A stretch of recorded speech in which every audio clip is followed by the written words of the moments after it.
Hey guys, what's up? I'm here to give you guys a recap on the new episode of Shokugeki no Souma, Shin no Sara, or you could call it Food Wars, the fourth plate, which is called the first and second seats. This episode right here, I gotta say, not too bad. I mean, pretty simple enough depending on how much details I could give you. So if anything else, let's just get this started.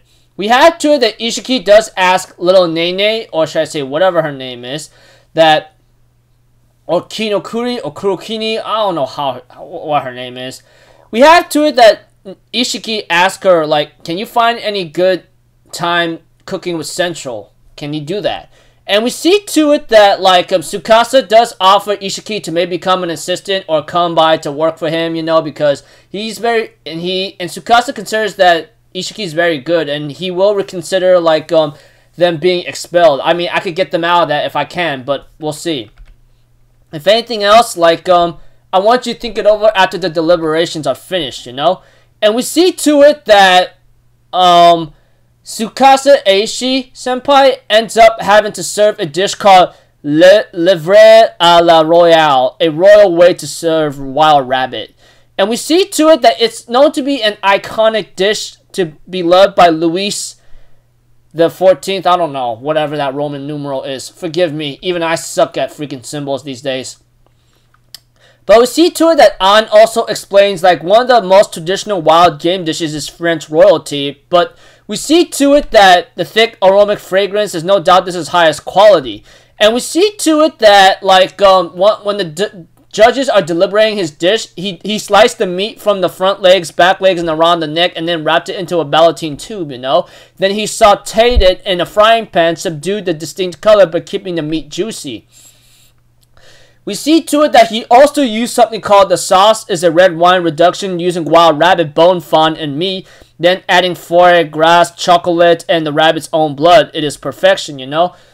And we see to it that, An explains that Ishiki's dish is filled with the playfulness of surprise, but we see to it that Tsukasa's dish has another sauce beneath the dish, and it's known to be some kind of aroma of porcini mushrooms is filling her mouth, silky texture melting in her tongue.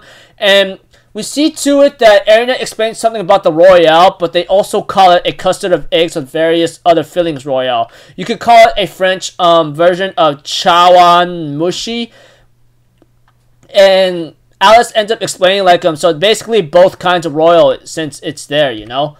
But we see to it that Azami explains, there's something underneath there. It's fig and apple puree, chestnut confit, the mellow flavors of a royale resonate with the tartiness and sweetness of the fruits, making the wild rabbit meat taste so light and it could be consumed immediately.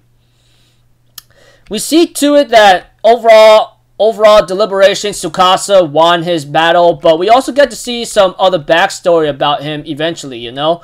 But we also see to it that, Ishiki declines the offer, saying that I will not give up on having fun with my cooking, but I had to be a slave to something, you know?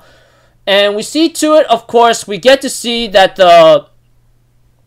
that there might be a couple final bouts coming about in, for the upcoming Shokugeki, but we see to it that, Nakuri's grandfather says, no, that will not be the case. We're going to do this. Tomorrow's going to be the final bout of the Shokugeki, and we're going to see how it goes about, you know? And we see to it that Saizumon, which is Nakuri's grandfather, says, we're going to do this in a 2-course meal. One will serve an appetizer, one will serve the main dish, you know? That kind of thing. And we see to it that, it'll be called a truly gourmet multi-course meal. And you can use whatever ingredients you want, but it has to be those two themes right there. And we see to it that, Azumi says he has no problem accepting that and knows that Erina may not win because she will not be at that point. But Erina tells her father otherwise, that I'm not your obedient girl anyway, alright? So you better back the heck off. And we see to it that, that everyone else agrees to what the theme is here and there. And Aldini did ask Kobayashi Rindo senpai what she's scared about, you know? Although we don't really know what she is scared about entirely. I mean, it looks like she is concerned, but it looks like she's hiding it in a certain way, but we don't really know what, you know? But we see to it that throughout the episode, I think after the second half of the episode, Rindo and Tsukasa already had their dish planned out and know what to do. As for Megashima, he does talk with Rindo Senpai, and Rindo Senpai remembers a time where she met Tsukasa, and after finding some interest in him, she decides to hang out with him a lot and tells him, if you're going to go for the first seat, I'm going to go for the second seat. Pretty much a backstory between the two elite 10 members, you know, that kind of thing. But aside from that, nothing much has happened in the backstory, but we get to know that Tsukasa Aishi, he's not very happy or satisfied, even though when he's in the first seat of the Elite 10. That's when he met Azami, which is Nakari's father, and somehow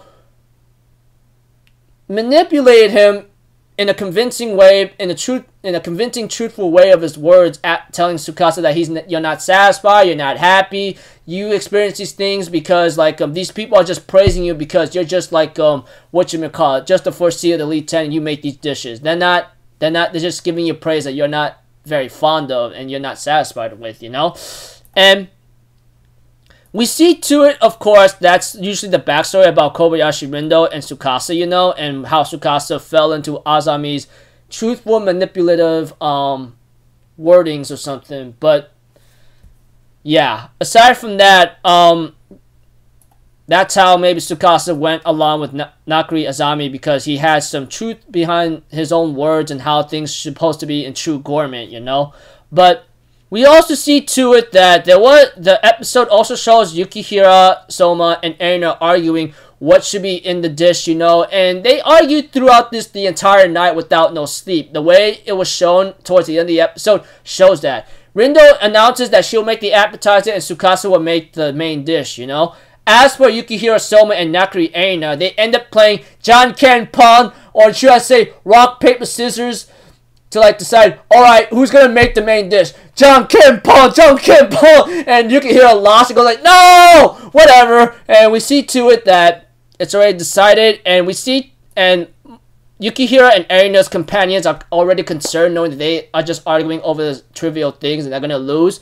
But Saizuma, with that kind of grin, says otherwise, because even I could agree with him, because sometimes if you work very hard throughout the night and even argue with so many people and have your own opinion, it sometimes could work out. And I'm pretty sure you guys might be saying, hold up, dude, what the heck are you even talking about? It's like this: if two people can't reach an agreement, that's a very bad thing. It can mess a lot of things up. True, but maybe in certain reality and fictional ways, even though reality is cruel many ways to one, it could be a good thing. And you guys might be telling me, are you stupid or something? Or are you talking nonsense? Maybe I'm doing all of the above at the same time, but we already know these two have been at each other's throats. Well, Erina started it, and you know how she is, and Yukihira Souma, we know how he is too. So polar opposites clash head to head and try to disagree on something, but